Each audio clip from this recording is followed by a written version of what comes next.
राम राम किसान मित्रों, स्वागत है आपका हमारे YouTube चैनल में। और एक और वीडियो आपके लिए मैं आज लेकर आया हूँ, जो कि आप जानते हो चिया सीड्स के ऊपर होने वाला है। तो दोस्तों, आज जब मैं खेत पर आया तो मुझे काफ़ी सारी समस्याएं चिया सीड्स के अंदर देखने को मिली है। तो मुझे लगा आपके साथ भी शेयर कर दूँ। इस समस्या से काफ़ी सारे किसान मेरे हिसाब से परेशान होंगे, तो मुझे लगा कि यार आपको बताना भी ज़रूरी है। वैसे 2 वीडियो मैंने पहले भी चिया सीड्स के ऊपर बनाया हुआ है, तो उसमें भी आपका काफ़ी सारा प्यार मिला, बाकी सब्सक्राइबर नहीं मिले। तो किसान मित्रों, मैं वही चीज़ बताता हूँ जो कि मैंने प्रैक्टिकल करा हुआ है, जो मैंने अपने खेत के अंदर रिस्क लेकर करा हुआ है। क्योंकि बहुत सारे किसानों से मेरी बात हुई है जिन्होंने इस साल चिया सीड्स बरसात के मौसम में लगाया हुआ है। कई मेरे जानकारी में ऐसे मित्र हैं जिनसे मैंने बातचीत भी करी है कि यार आपने कोई खरपतवार के लिए कोई स्पेशल हर्बिसाइड वगैरह डाला है।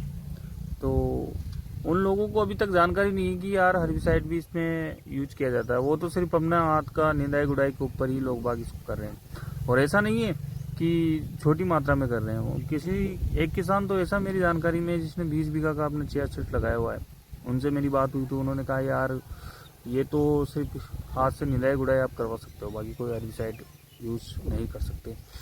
तो मैंने थोड़ा सा रिस्क लिया और दवा का एक पंप डालकर मैंने छिड़काव किया, एक्सपेरिमेंट किया, उसका प्रैक्टिकल करके मैंने देखा। तो वो भी वीडियो मैंने आपको डाला हुआ है। तो वो मेरा सक्सेस गया और मैंने आपको बताया भी है वीडियो के अंदर। तो वैसे ही मैं नए नए एक्सपेरिमेंट, नई नई फसल और नए नए प्रैक्टिकल में करता रहता हूँ। मतलब मुझे आदत ही है थोड़ा रिस्की काम करने का। तो इस साल मैंने चिया सीड्स लगाया हुआ है और सोच रहा हूँ आगे आइडिया है कि सर्दी में अपन ईरानी करकरा लाने की मैं उसका कोशिश कर रहा हूँ। तो दोस्तों, आज बात करते हैं चिया सीड्स के ऊपर। तो मेरा जितना अनुभव है, जितना मैंने खेत के अंदर नोटिस किया है, जितना मैंने देखा है, वो ही मैं चीज़ आपको बताऊँगा। बाकी कुछ एक्स्ट्रा नहीं है कि मैं कुछ आपको कॉपी करके कहीं से और वो बताऊँगा। दोस्त, मैं छिड़काव भी बताता हूँ, उसके बाद मैं आपको रिजल्ट भी बताता हूँ और फसल भी बताता हूँ मेरी कितने टाइम की हो गई। ये सारी चीज़ें बहुत महत्वपूर्ण है।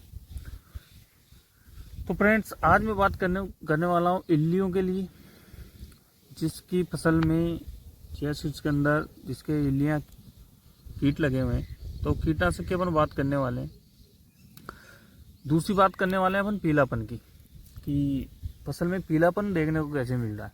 तो पीलापन 2 कारण से फ्रेंड्स हो सकते हैं मेरे अनुभव से, कि जहाँ पर खेत में ज़्यादा पानी भरा हुआ है, जल भरा हुआ है।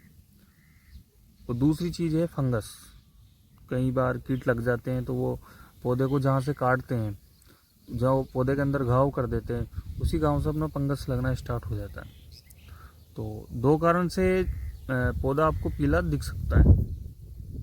पहली चीज़ तो किसान मित्रों से ये कहना चाहूँगा कि अगर कोई भी मेरे मित्र बरसात के टाइम में चिया सीड्स की बुआई कर रहा है, खेती कर रहा है, तो आप उसको ऐसे खेत का चयन करें जिसमें जल भराव ना हो। पानी से समस्या नहीं है, बरसात से समस्या नहीं है, पानी कितना ही गिरे कोई दिक्कत नहीं है, बाकी वहाँ जल भराव नहीं होना चाहिए।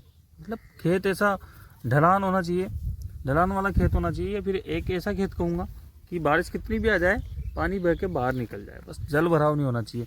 अगर जल भराव रहेगा तो उस जगह अपने को फसल या पौधा पीला देखने को मिल सकता है।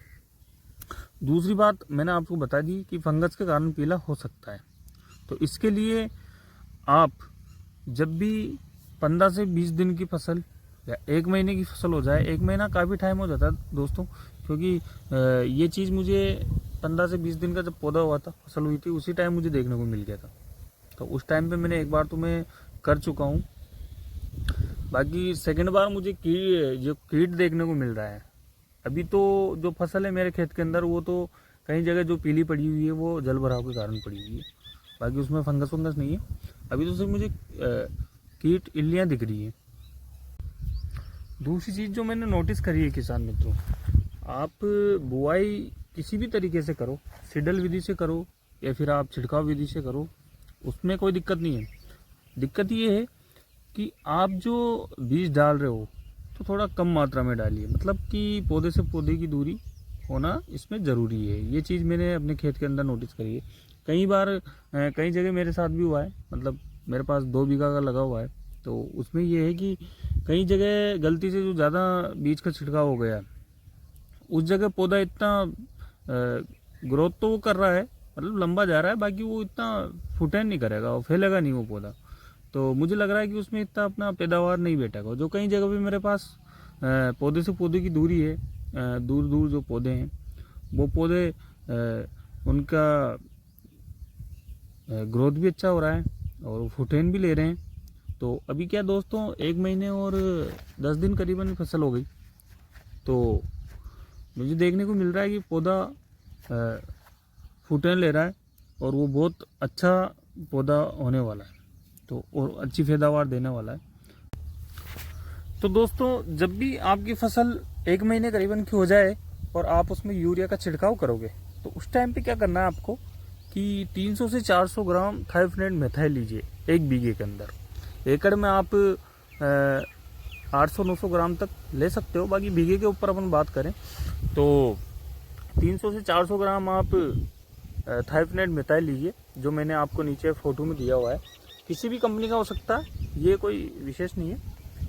तो लीजिए आप थायोफेनेट मेथाइल, उसको आप यूरिया में मिला के और छिड़काव कर दीजिए, तो आपको निश्चित ही पीलापन देखने को जो मिल रहा है खेत के अंदर, तो वो आपका ख़त्म इससे हो जाएगा। अब बात करें दोस्तों कि कीटनाशक की, तो कीटनाशक के लिए आप प्रोपेटा साइपरमेथ्रिन जो इंसेक्टिसाइड है, और उसके साथ दोस्तों आप कार्बेंडाजिम मैनकोजेब लीजिए। तो दोनों का फोटो मैं आपको नीचे दे रहा हूँ, मैनकोजेब का और अपने प्रोपेटा साइपरमेथ्रिन का। इससे आपको दोस्तों जो रस चूसक इल्लियाँ लगी होगी, जो कीट लगे हुए हैं, तो उनसे आप 100% मुक्ति पा सकते हो।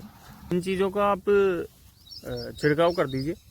और ये ध्यान रहे दोस्तों कि आप जो स्प्रे कर रहे हो तो थोड़ा सा खेत में नमी हो, उसी टाइम पे आप इसका स्प्रे करना। दूसरी बात, जब आप यूरिया का छिड़काव कर रहे हो तो उससे बाद में या पहले आप कभी भी कर सकते हो, ऐसा कोई वो विशेष नहीं है। तो इसको करने से आप निश्चित ही ये जो बीमारियां हैं, पीलापन वगैरह, इल्ली वगैरह, कीटनाशक वगैरह, रस चूसक जो भी कीट लगे हुए हैं, उनका निवारण आपका हो सकता है। तो मैंने भी अभी करके देखा है खेत के अंदर, बाकी रिजल्ट तो भी 3-4 दिन बाद पता चलेगा। तो रिजल्ट का मैं वीडियो आपको एक बार फिर से ज़रूर बताऊंगा। अभी तो आप देख ही चुके हो कि फसल मेरी करीबन 1 महीना 10 दिन की हो चुकी है, और फसल भी फ्रेंड्स मैं आपको बताने वाला हूँ जो कि ऐसी है।